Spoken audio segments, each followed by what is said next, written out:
Okay, my name is Christopher James Antonio Hitchmough. This is my presentation on what are the different Latin American styles of music and how are they composed. Um, for my research, I decided to take a look into the world of Latin music.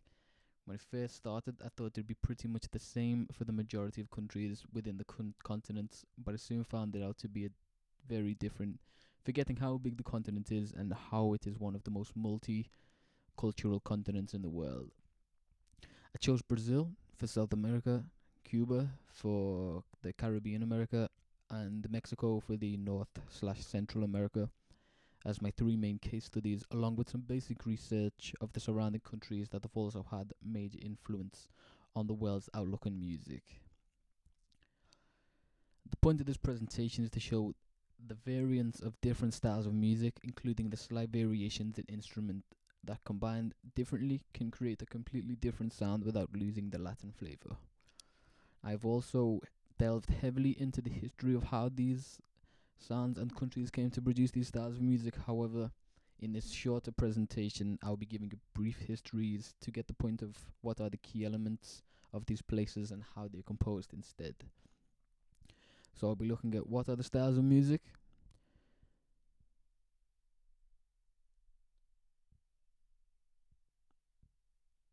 when they were from, and why they came about, and also how they composed. Okay.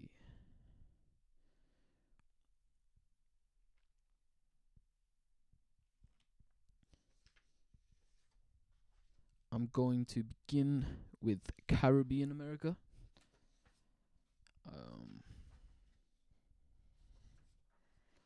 Okay, this is a map of the Caribbean islands. As you can see, we've got Cuba being the largest, Dominican Republic, Puerto Rico, Jamaica, many other islands, Trinidad to the south.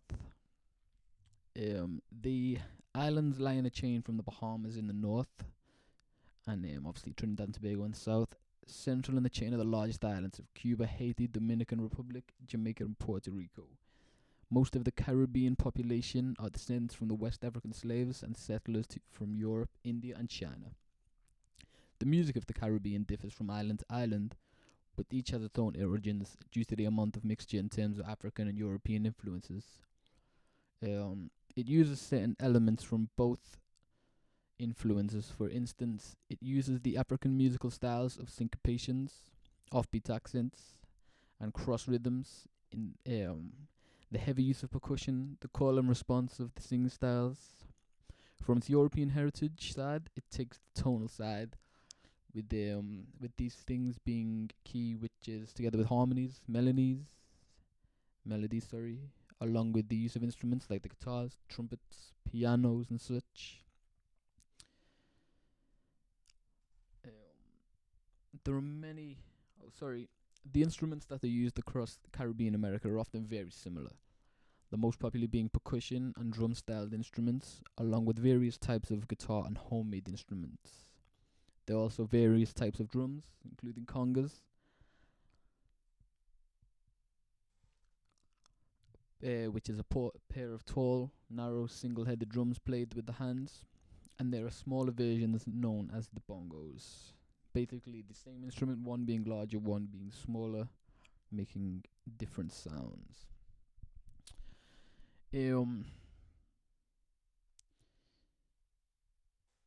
Okay, the drums and Latin percussion.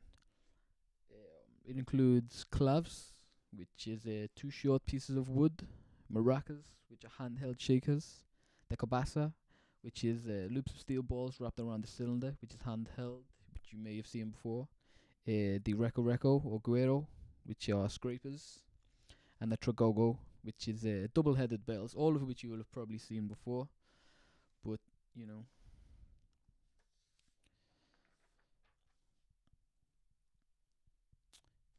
The most popular guitars that you may find in Caribbean America is the guitarron, which is a large 4-string bass guitar, the tres, which is used all over Caribbean, America, and Cuban son, which I will go to more in the Cuban section, which is a small guitar with 3 sets of double strings.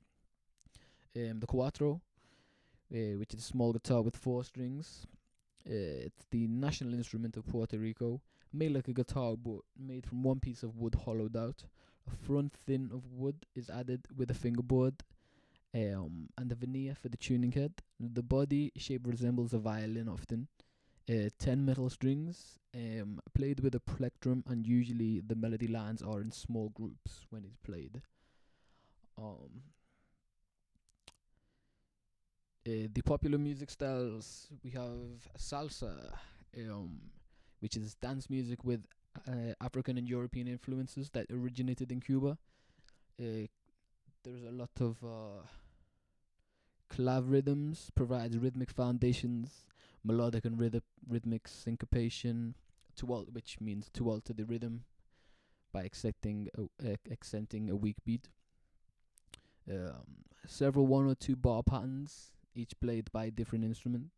A lot of use of Latin percussion, including cowbells and timbales. Piano features heavily in the tracks. The rhythm section with a front line of 2 to 5 horns. Simple harmony based on repeated chord patterns, often in minor key. Originally, there was a lot of call and response vocals, but as it became more popular, it came just about the band mainly. There's simple melodies followed by a coro, which is an improvised section often played by the pianist. The lyrics originally were from love and everyday life. Generally, salsa is 4/4, but as you'll find, there's a lot of variance within these kind of styles of music. Trinidad is where calypso was the main genre, which is also a 4/4 styled, but played with syncopation again, so the accent being on the weak beat.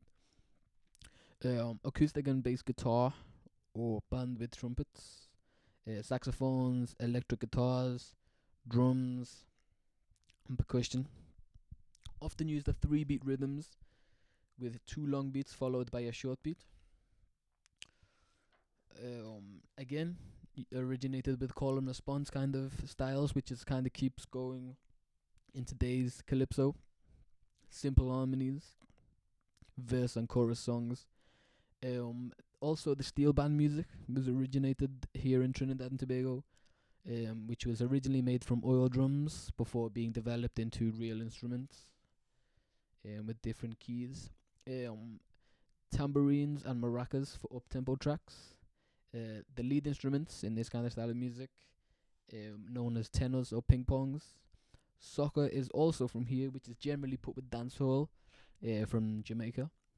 Soca is basically soul calypso, so it's the S-O and the C-A, soca, which is a lot of loud, fast percussion, very loud bass guitar, repeated chord sequences, rhythmic nonsense words. You may hear them saying crazy things that mean nothing, but they sound kind of good. The lyrics are generally about love and partying more than any kind of meaningful, deep things, but all the music is good. Okay, from Jamaica you have reggae. And also, let me think, I'll get to reggae. Mento is also from some Jamaica, yes, which is a folk music, which was a guitar, banjo, and drums. There's a strophic, which is a verse repeating from light-hearted lyrics of everyday life. It was the precursor to ska and reggae, which we both know are a lot more popular. We'll move on to ska. Ska is a fast dance from the 1950s. It fuses American R&B with mento rhythms, so you kind of got the R&B, but with the original Jamaican folk. It used electric guitars and jazzy horn sections. Uses the characteristic offbeat, jumpy rhythms, and has more lyrics about local issues. And then we're moving on to reggae. Reggae was what came from ska, changing a little bit.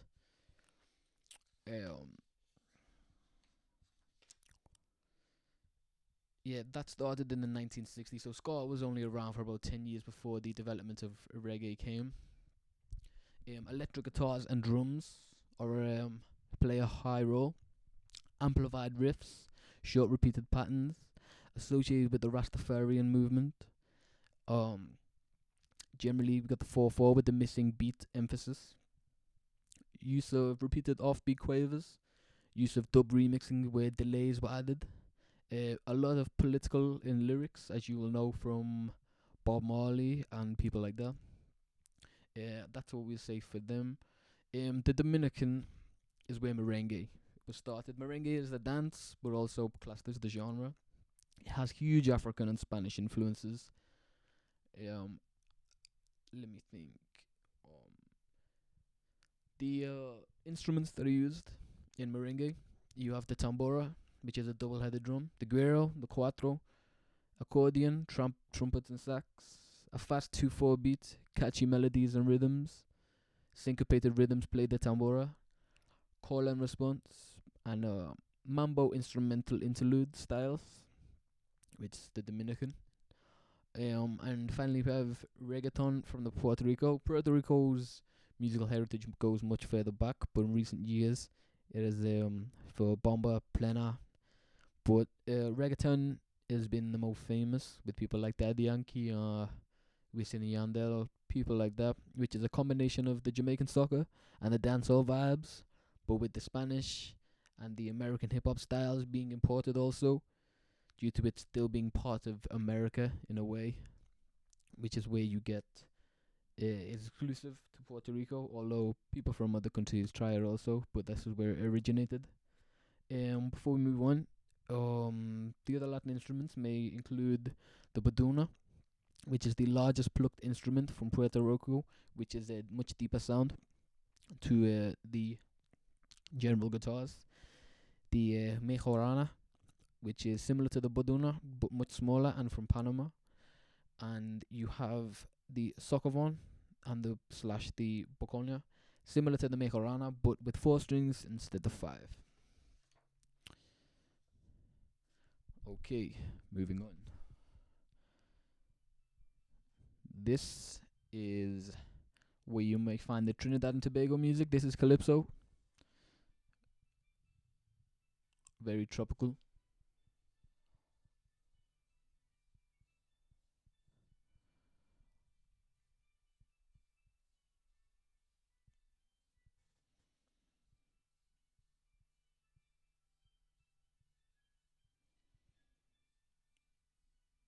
As you can hear, the steel drums. It's very important with the fast Latin percussion rhythms, and it goes on. Moving on to Cuba. Cuba, personally for me, is the hub of all Latin music due to the fame mainly. Brazil is big, but Cuba is very important also. The history of Cuban music is a vast, intriguing, exciting, and occasionally overwhelming subject. From its rebellious origins to today's universal recognition, Cuban music has grown hugely in stature, and the folkloric and popular aspects have grown progressively influenced the music, in making of other cultures. Um, its roots are starting in the mid 18th century, which is when it all began. The development during the 19th century, and when the 1920s started, that's when it started getting popular as a worldwide music.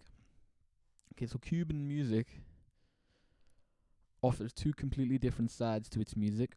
One directly nurtured by folkloric elements and popular elements, which is subsequently commercial, and other are more abstract and complex, where composers from Cuba have followed the more difficult route of art music. So you may have, say, to compare it to something, you would have Brian Eno as the art kind of music with his compositions, and the Bay City Rollers for some reason as a popular kind of style of music, but that's just one.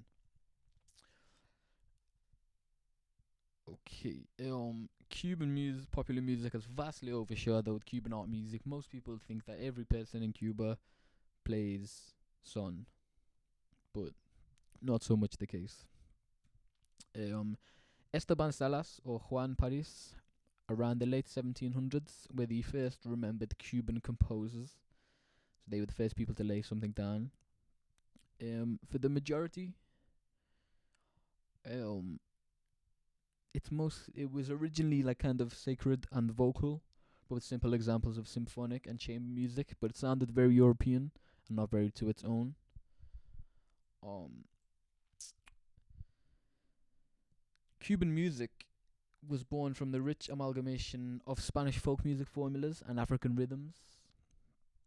The second, brought to Cuba by the black African slaves.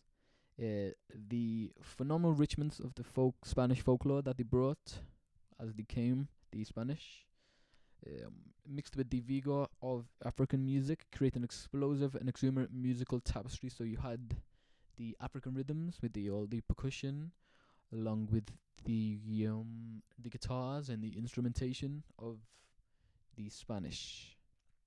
Okay, it was the 20th century that seen Cuban music fully bloom. Up to the Second World War, a whole load of composers and popular music creators created whole loads of canciones, danzons, sons, boleros, guerras, garachas, pregons, sons motunos, guagancaros, chachas, mambos, rumbas, congas, tangos. They were all brought to popularity by the USA. Made them big, which is Hollywood directors went to Cuba, heard the music, and decided that they wanted them in their movies. A lot of people say Havana is the hub of all this music. After being big from the 1920s to say the 1940s, it kind of died off a bit. But starting the 2000s, it made a comeback. Personally, I think this was because of the 1999 release of the Buena Vista Social Club, which is known as one of the greatest albums of ethnic music, which came from Havana. Okay, just a little history of the Buena Vista Social Club. It was started in the 60s as a members-only club when Havana was still a free place, but was closed down when the Cuban government tried to crack down on Havana's hedonistic lifestyle. It was a place where local musicians would come and play, socialize, relax. This was the HQ of all modern-day Cuban music, as a quick history of them. Nobody knows where this place actually is. In '99, when Ray Kudo who was a producer from America, he went to film the documentary to go with the Buena Vista Social Club album. Nobody from the local area could agree where the Buena Vista Social Club actually was. People just know it was on a particular street, but that's as far as people know. The surviving musicians refused to tell people where it was also. In 1997, no, I said that. Yes, but this album, again, as I said, is one of the people associate this album. If you hear it, you will probably think this is Cuban music. The main part of Cuban music, the musicians say, is to make someone dance, whether it's a huge concert or a small gig. They like to talk with the music. Although they have lyrics, the music is the main part. They believe that love comes with a rhythm in life, and music is the mother of rhythm. So it is all intertwined to them. For a while, it was embargoed in the USA during the Castro era. It was almost like the USA was funding Castro to an extent, a lot of people think. Obviously, they have the African roots, relies heavily on percussion to keep the people dancing. This is the Buena Vista Social Club track 3 from the album. It can be counted in many ways. You can count it in 1, 2, sometimes 1, 2, 3. Sometimes you can count both on the same track. if the rhythm fits. There's a lot of complex layers. Tracks like these will be played when you had the Sunday street parties. Um, this is what will be played. They still have these things. Sunday is a big day for the Cuban people. Um, this being a style of Cuban son. It's played in either 1 of 2/4, 12/8, 6/8, or the modern styles of 4/4 or 2/2, which I've wrote. The clav is a very important part of the track. It keeps the rhythm. It's almost they play to the clav rhythm. They also have maracas, the trumpet, the bass, the clav, of course, and the trace. I said that I would speak more about the trace.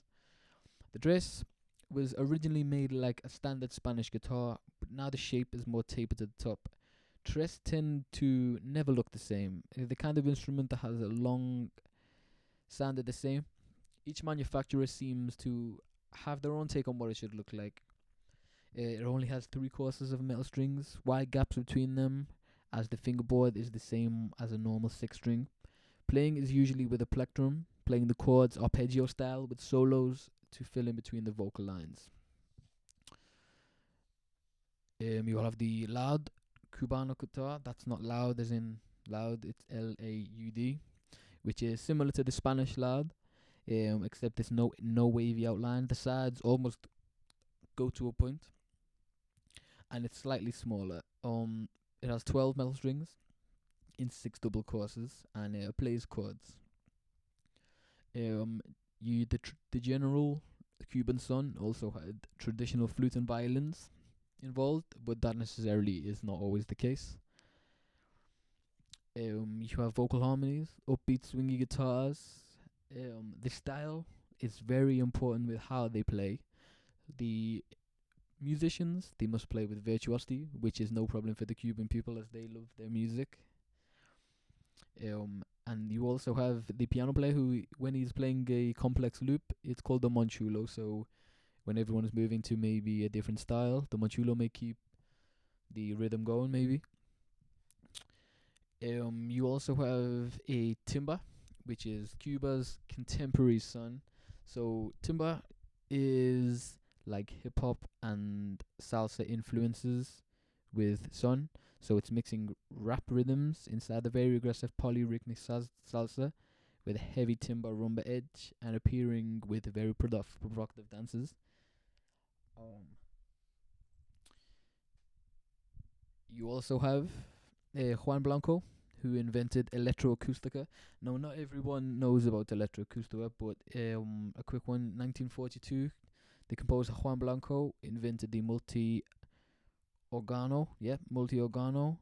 It consists of 12 loops of magnetophonic wires on each, which was a pre-recorded chromatic scale note sung by the human voice or played by an instrument.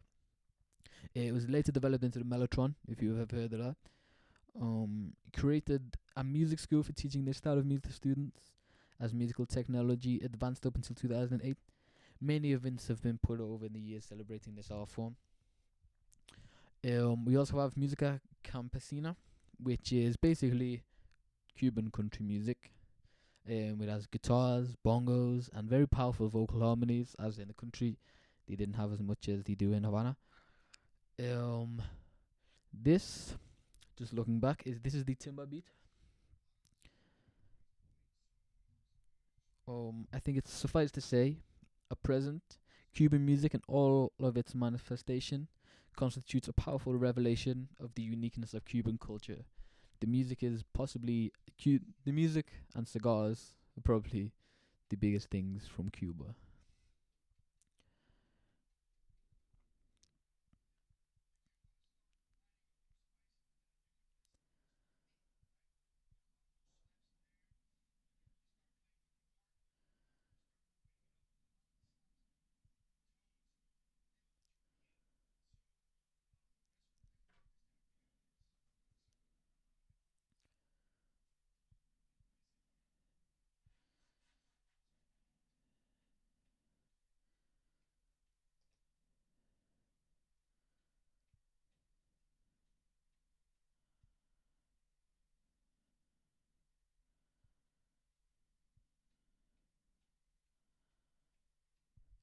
So imagine this sped up. Here you might see what the timber beat is like.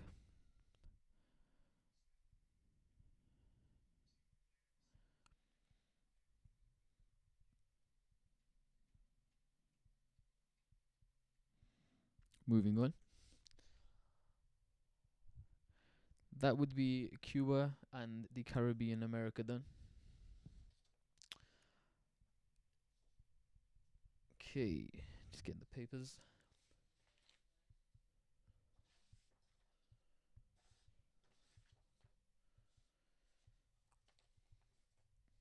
Okay, so this is South America. As you can see, Panama at the top, that's part of Central America. So Colombia is the first country of South America, with the long Argentina and the Chile being the further south. As you can see, the Falkland Islands, which the UK seem to be arguing with Argentina over at the moment. Okay, so South America. It's a huge continent, as you could see before. It was taken up mostly by Brazil. They are very passionate people. From all the countries. It's south of the equator, so it's generally very hot. There's a lot of high altitudes, which the people from there get used to. So when we have World Cups and things over there, we can't play properly, but they can. You also have the rainforest, which is being cut down as we speak, but it's one of the most interesting places on the planet, which you'll find in between Brazil and a couple of the bordering countries for that. Okay. The main musical places would be Argentina, Bolivia, Chile, Colombia, and obviously Brazil. I'll speak about these countries. In Argentina, you have tango music, Argentine rock, milonga, chacarera, chamamé, and southern cone music.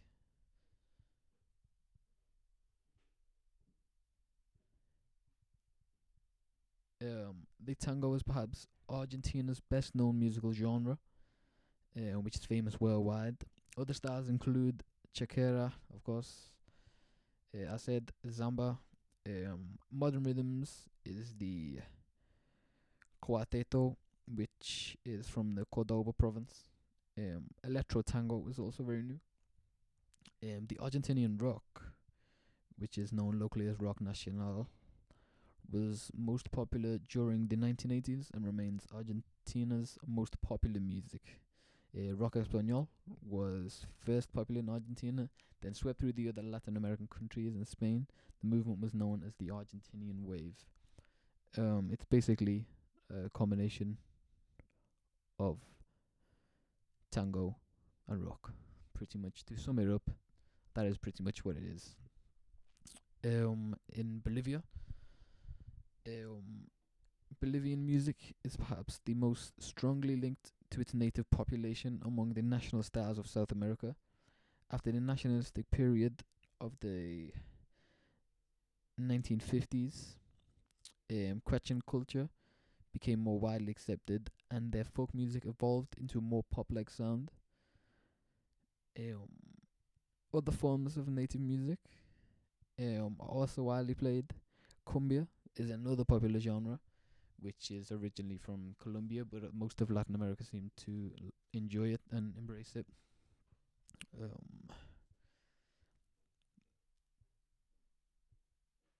Yeah, I mean, I could go on Bolivia, but that is the majority of Bolivia. Moving on to Chile. The Chile would be the Andean music.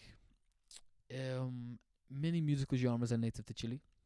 One of the most popular was the Chilean romantic cumbia, exemplified by artists such as Americo and Leo Rey.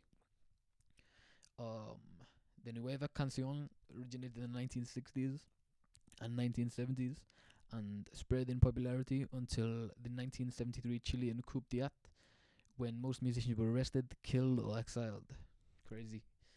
Um, in central Chile, several styles can be found.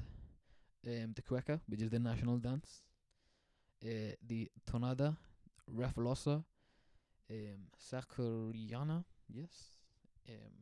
the zapatero, juando, and the vals. Um, in the Norte Grande region, traditional music resembles the music of southern Peru and western Bolivia, and is known as Andean music, as said. The music which reflects the spirit of the indigenous people of the Altiplano was an inspiration for the Nueva Canción. The Chilio Archipelago has unique folk music styles due to its isolation from culture centers from Santiago and Lima. The music from the Chilean Polynesia is derived from the Polynesian culture rather than colonial society or European influences, so it's very Polynesian. Okay, Colombia being the last. Cumbia. Cumbia is where Colombia come up with it. It can be divided into four musical zones: the Atlantic coast, the Pacific coast, the Andean region, and Los Llanos. The Atlantic music features rhythms such as the cumbia, the poros, mapale. Music from the Pacific coast, with drums predominating, is tinged with Spanish influence. Colombian Andean has been strongly influenced by Spanish rhythms and instruments, and differs notably from the Indian music of Peru or Bolivia. Typical forms include the bambuco, paseo, and the tortablino, played with pianos and string instruments such as the tiple guitarra, the tiple which I've said. The music of Los Llanos is generally got a harp involved and a cuatro on the maracas. It has much in common with the music of the Venezuelan Llanos. Apart from these traditional styles, two new music styles have conquered large parts of Colombia. La salsa, which is spread throughout the Pacific coast, and the valentino, which originated in Cesar in the northern Caribbean coast. The latter is based on European accordion music. Merengue music is often played also, and more recently, musical styles such as reggaeton have become popular, which is from Puerto Rico, as said before.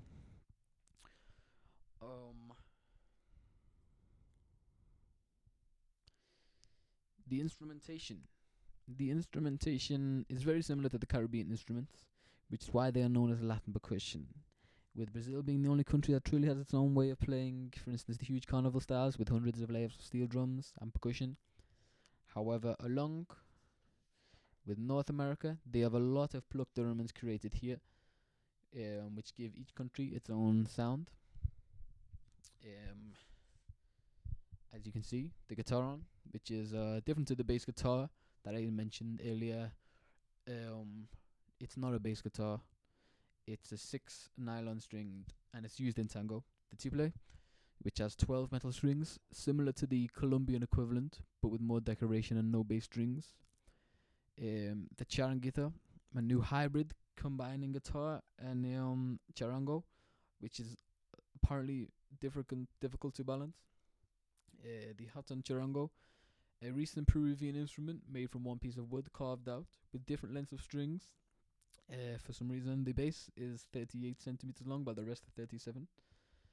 The concata, a cheap ethnic instrument made to look like a trace with the painted parts, but left unvarnished and made for raw feel. Maybe that's what they do. The chiador, which is a charango which is not made from one piece of wood; it's made from separate pieces. The ranca charango, which is 10 nylon stringed unvarnished version of the charango with a high bended back. The ronroco, again similar to the charango with the 10 nylon strings but much larger in size. The criquincho, made from the back of a small armadillo, made to be like a charango. So it's basically a charango, but the body is an armadillo. Yeah. The bandura, which is a type of mandolin, comes in 8, 12, 16, or even 20 strings, constructed like a guitar, but played like charango. The bandolin, which is a 15 metal string mandolin, metal frets, and a slightly raised fingerboard. The guitarra banana, which is solid body electric mandolin made in 1940 in Salvador, Brazil. Nowadays, they resemble more like small electric guitars. These are used in a style called frevo, which is a carnival piece from Salvador. The cavaquinho, which is the same size as a ukulele. played in all sorts of Brazilian music. The bandolin, which is a flat-backed mandolin, basically. Um, we also have viola di cuccio,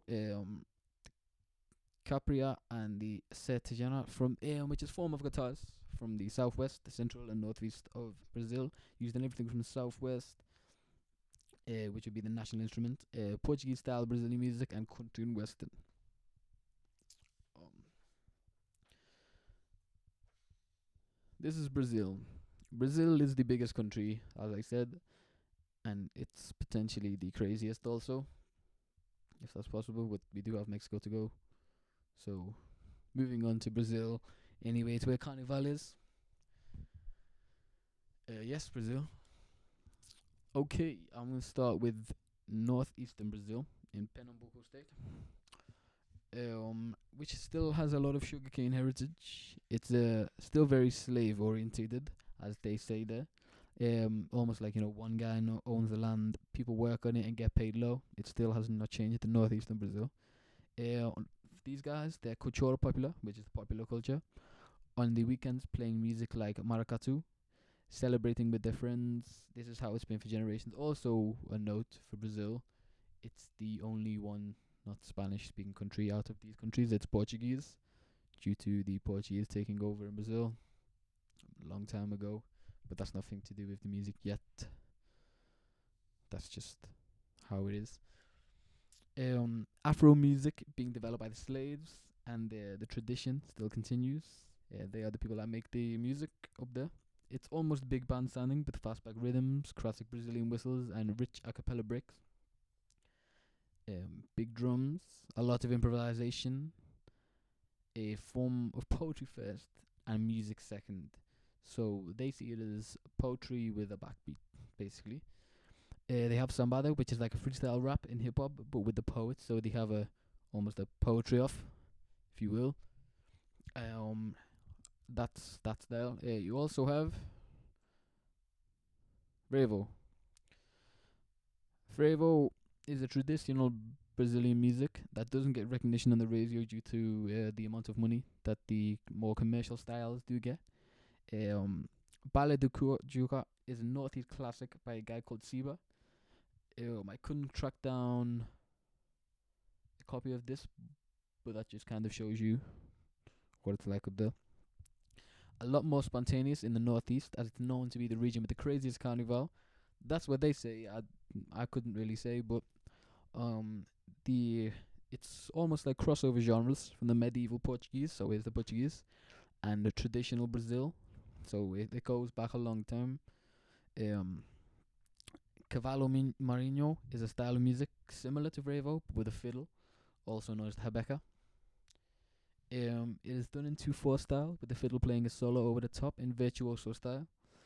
Bands would always play on a bench, even bring their own benches with them, wherever it is that they played. If they were playing a show somewhere, the band had their own bench. They liked to play on a bench. Obviously it's played with Rebeca, the tambourine, which is a wooden scraper, a metal shaker, and a voice. Another thing, Recife is a place also in the northeast, which is highest unemployment in Brazil, which is where Mangue beat came from, which is a lot later. It's where electronic music was evolved up here. They used synths or samplers live originally. The guitar, the bass, the drums, and vocals. It's very similar to maracatu or frevo, but played with the samplers over the top, which is a completely different style, which is kind of cool. That's that for the northeast. Moving on to Rio and samba.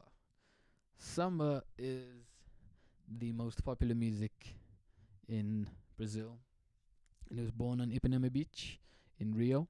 And Rio is also called the River of January. It was when the Portuguese came over and called it Rio because it was in January and they crossed the river. Samba was invented in the 1900s. Brazil became a republic in 1899. I don't know if that is any coincidence, but there it is. I could talk about Carnival all day, but it's basically a huge samba concert. Basically, there's nothing new. It's just a big concert. It's what they learn to play as the music anyway, just much bigger. Like a load of rock bands playing at a festival at the same time, kind of. Samba is how the whole carnival thing started, which is why they call the current location where it's held the Samba Dome. Most Brazilians feel it's more about business rather than celebration these days, and it's the complete opposite to Rio Brazil. Um, about 50 to 60 drummers with 3 conductors are playing in each troop. Um, Generally, it's more of a tourist thing now, but still rich in history. Samba was a gradual thing. Over time, more instruments were added to create what it is today. If a band is playing around the table in a bar, people can just join in by maybe clapping their hands or clicking their bottle a bit or anything. It's quite random and spontaneous considering what the people of Northeast think about this. Um, Bossa Nova is a style that you may know also, which developed out of the continuation of a development as samba. So, as samba was a gradual thing and people were happy with it, the bossa nova people kept developing the style, and that's what bossa nova is. Basically, just the addition of new instruments. Um, okay, the instruments of samba. Okay, so long list. You have the sordo, which is a large double-headed drum played with a large padded beater, provides a 2/4 rhythm. The main beat is muffled while the second beat is accented. The tambourine, which is a Rio Samba 4-inch single-headed drum, with a hit with a thin stick to produce a sharp timbre, which you will see in the video that I'll be playing after this. You'll see them playing that. The caxia. I can't really speak Portuguese, so I don't know if this is the right pronunciation. The double-headed snare type drum played with 2 sticks, made to produce cross rhythms. The malacacheta, double-headed snare drum again, similar to the one I've just mentioned, except it's deeper and longer, so it's easier to hold in these carnival-style things. The pandeiro, which is the Brazilian equivalent of a classic tambourine, the national instrument of Brazil, apparently. The basic rhythm is the string of semiquavers, each with a distinct timbre, produced by the unique playing technique from the musician for the instrument. The kuka, which is a friction drum in which the sound is produced by rubbing a short, thin, carved bamboo cane attached to the membrane on the inside of the instrument. It has exceptional pitch range.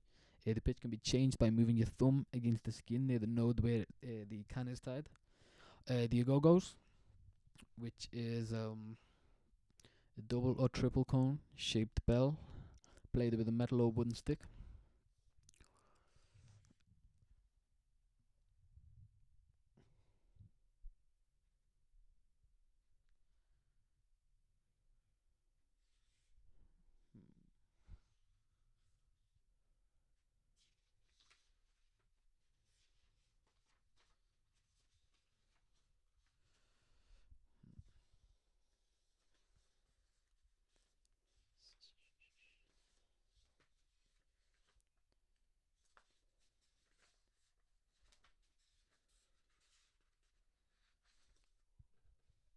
I'll just get some notes.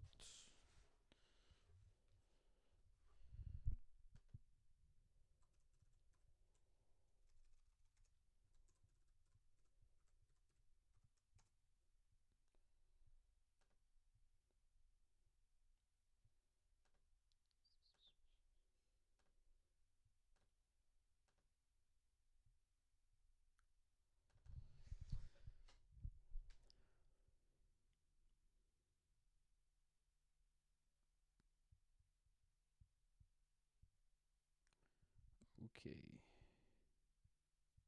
The Reco Reco. The Reco Reco is a scraper which produces sound by drawing a metal rod across the corrugated grooves of one or more of the metal springs. The rocker is another type of shaker. Care must be taken as a very fragile instrument. The ganza, which is another shaker. Aluminium cylinder with beads or gravel. It's a very large shaker, so it's used a lot in carnival. The shekia, which is a shaker from Nigeria. A chord instrument, net beads strung around while used in northern Brazil. Some skilled players can juggle the instruments while staying in time which is quite a challenge. And there's the quick version of Brazil. And here is, as what I was saying before, a example of how it sounds.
Okay, that was just a form of the Carnival style music. Moving on to Central America, with Mexico being the main country of Central America. Central America, um, it's not really North America, but it is.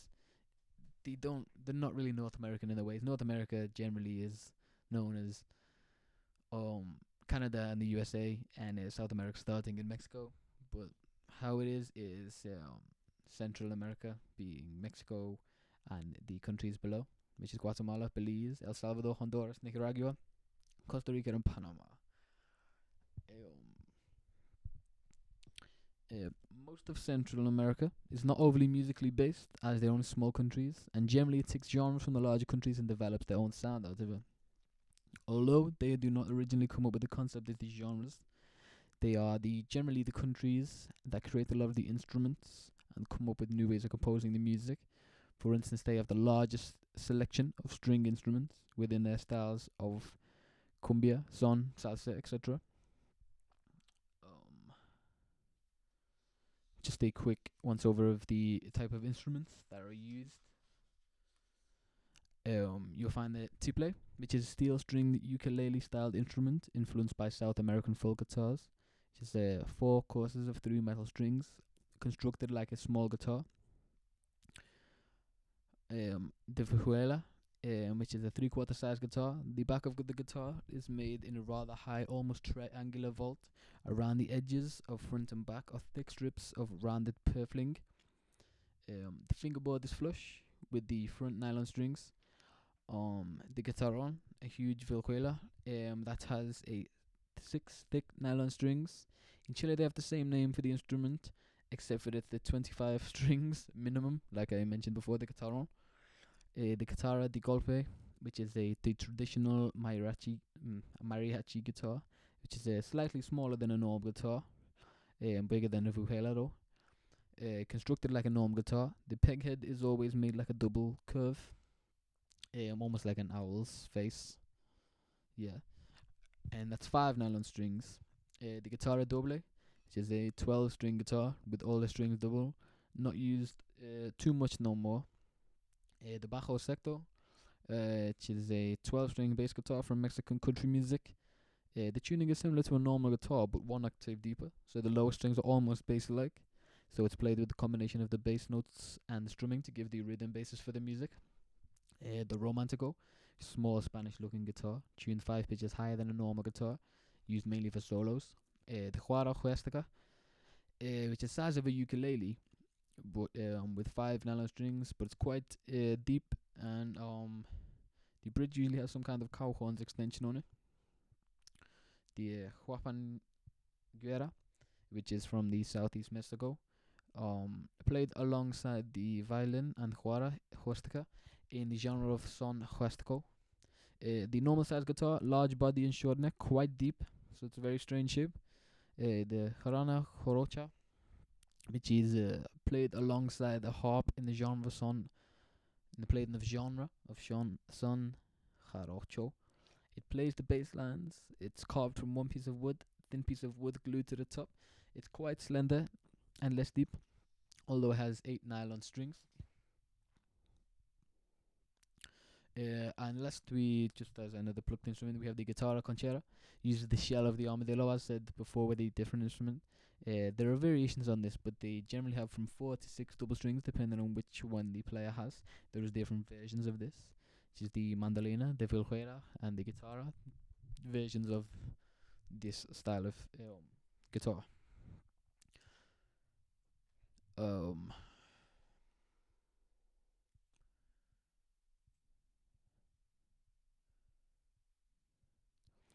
okay, just as a little step back, the music of Belize, aside from having the most active Garfunkel music scene, especially the field of punta, um, Belize is also known for Brookdown, a popular genre that developed in the mining camps in the interior of the country, Costa Rica. Uh, you have the Punto Guanacaste, is the official national dance of Costa Rica, a country perhaps known for its distinct variety of popular calypso music, so it has its own calypso vibes. El Salvador.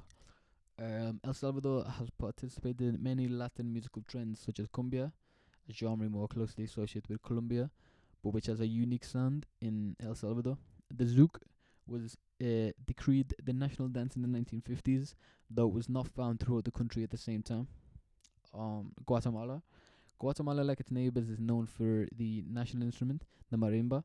The Guatemalan traditions are much closely based on the instrument and on ancient Mayan music rather than the other Central American countries, so it still kind of keeps the Aztec tribal themes in Guatemala. The music of Honduras. The music of Honduras is known for its Cafuna music as well as the well-preserved traditions of the Lenca people.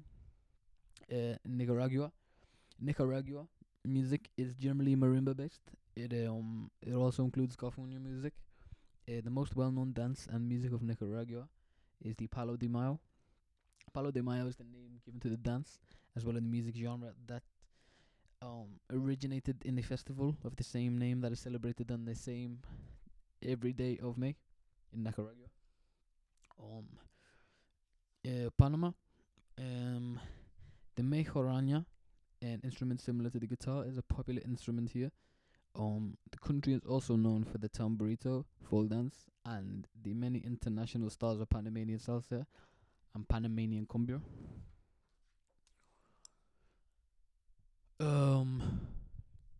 That's it for them. We're gonna move on to Mexico, as you've seen, which is the last country. It's the last bit. Okay, Mexico.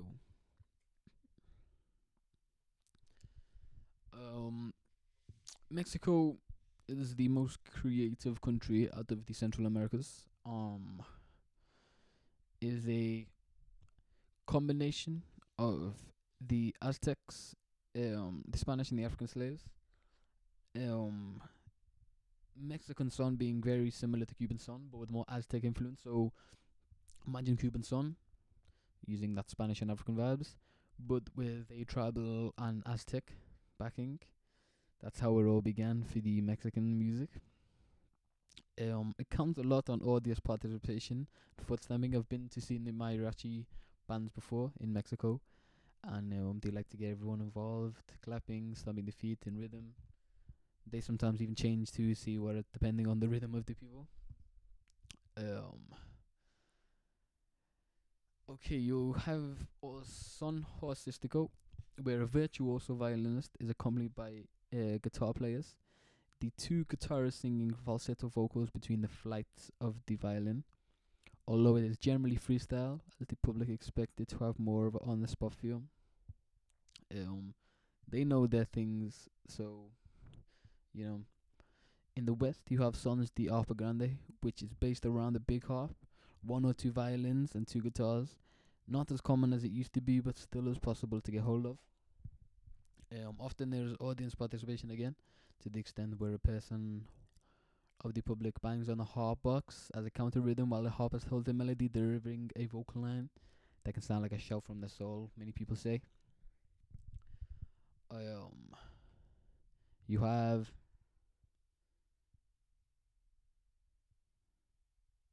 ranchera. Ranchera is a country music from the ranches of Mexico. Um, it's like Mexican farm music, always speaking about love, patriotism, and nature. Often in Mexico's version of the polkas and the waltzes. Um, for that's kind of in terms of the Mexican thing. You have the tribal sound, and they try the songs I've just said, the genre, sorry, and then you have the mariachi. Mariachi is the most recognizable sound of Mexico. It most people say it's the only thing more Mexican than tequila. Um, culturally, spiritual, and traditional, which is an exclusive thing to Mexico. It sums up the cultural revolution expressed through musicians. The charro suits that they wear, which is wide brim hats, playing violins, guitars, basses, vihuelas, and trumpets. The songs are generally about love, betrayal, death, politics, revolutionary heroes, and animals, also sometimes, with La Cucaracha being the notable classic, if you remember that, which is about a cockroach. Originated in the southern part of the state of Jalisco, sorry, sometime in the 19th century. No one is sure where the name comes from, although a variety of theories have postulated, and depending which fits the postulators, needs are adhered to. Originally, people think it was from the French word for marriage because of the places that mariachi bands used to play. The only one problem with this theory is that the French had not been to this part of Mexico, and when they finally did, it was long after the music had already began. There are other theories. There was one to do with a girl called Mary Chi, I think, like mariachi, but you know. Um, Originally, the indigenous tribes of Mexico were more flute, drum, and whistle based. The mariachi style has no connection whatsoever in its style, and is much more related to the Spanish music with the violins, guitars, vihuelas, and harps. Originally, the mariachis played in the haciendas, where they would earn more than the average laborer. However, the revolution, the haciendas generally had to let the mariachis go, and they started playing in other public venues, in places that like to go on holiday. People like to go on holiday. So, unfortunately, of this, when you're playing in somewhere where tourists go, you have to expend your repertoire, including the waltzes, polkas, to please people who were on the holiday in these venues who did not want to hear the typical Mexican music. They wanted to hear the Mexican version of German music, apparently. Um, the traditional instruments were at least two violins, a guitar, a guitarron, the bass guitar version, and a vihuela. And now the trumpet is always involved when speaking about popular mariachi. Due to the popularity of jazz music and Cuban music, the trumpet was added. It often pushed the violins into second place, and some places sometimes completely replace the harp. Although if you get a real mariachi band, they will have harp, violins, trumpets, the whole nine. Um, that would be a quick sum up of mariachi, very quick. Cumbia. Okay, cumbia is the Colombian music, as you will have heard me say in a couple of other places. It took off. It's one of the most popular styles of music in Mexico. It's basically like Mexican pop. It's always been with that kind of genre where a hit song gets played so much for about a month on every radio station and then forgotten about when the next one comes along. They make songs about mobile phones. There was one called "Don't Mess with My Toot Toot," which was the track that took over from the famous Chicken and Chip song. But that is cumbia for you.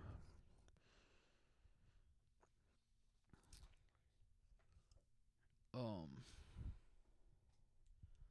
Okay, then you have Mexican rock.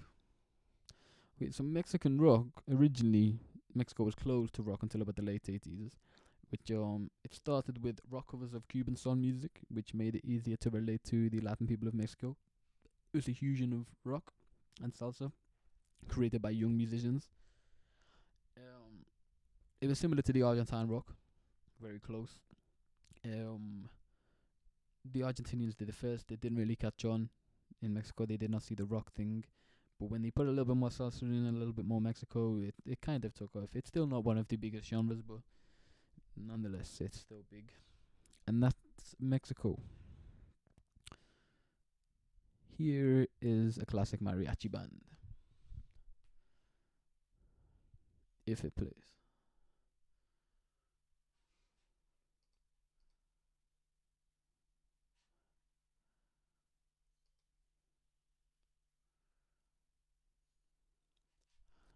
Okay, it's not gonna play. Is it going? Yes. Oh.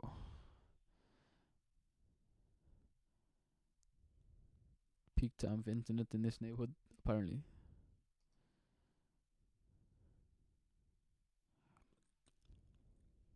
Ten seconds will do.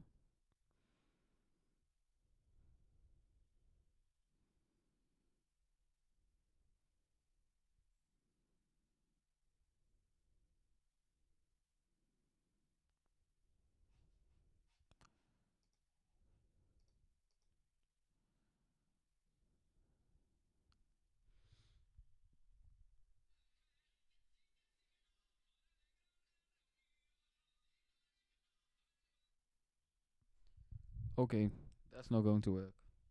You can kind of see the setup. Research it.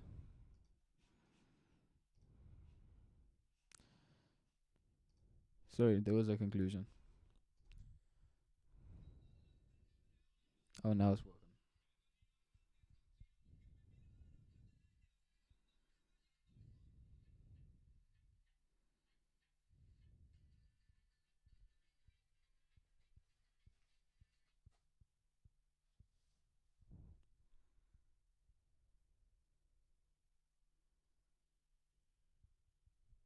Okay, it's not working. Okay, this is a cover for the Buena Vista Social Club, my favorite album personally, and it's just I'm going to take you to a summary now. Basically, despite people thinking that Latin is a genre that is always the same, it's kind of like saying the European music is all the same when you have about a million genres and subgenres in each country. For instance, grime and dubstep, or Dutch house and German techno. If people around the world thought that countries that we are from, the way we think about the Latin music, they would assume that we listen to classical music in England, bagpipes in Scotland, fiddles in Ireland, umpa bands in Germany. And although we do have all of these traditional elements almost also in our countries, it's far from the truth thing that this is the only music that we kind of make. Um, Also, in conclusion, I think this has gone on too long. Thank you.